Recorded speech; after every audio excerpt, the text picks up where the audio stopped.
మనం ఎలా ఉన్నామో దాన్ని పట్టించుకుంటాడు దేవుడు. ప్రజల ముందు అందరూ పెద్ద మనుషులే, ఆ సంగతి దేవుడికి కూడా తెలుసు. పర్సనల్ లైఫ్లో మన రహస్య జీవితంలో మనం ఏమై ఉన్నామో దాన్ని పట్టుకుంటాడు ఆయన. అందుకే చెప్తున్నా, ఒక్క దేవునికి భయపడు.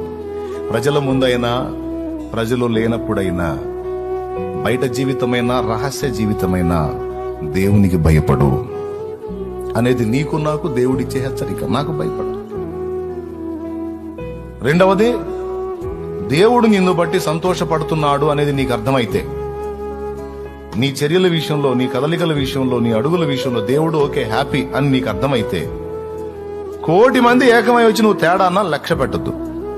ఓకేనా? జనమంతా వచ్చి అసలు నువ్వు నిజంగా సామాన్యుడు కాదు సార్, ఎంత గొప్పవాడివో, అమ్మ బాబోయ్ అసలు నీ కిరీటం పెట్టాలనుకుంటున్నావు అని వెంటబడ్డారు అనుకో, వాళ్ళని చూడవాకు. ఈ డైలాగ్ ఆయన కూడా అంటున్నాడా లేదో చూడు. Download ShareChat.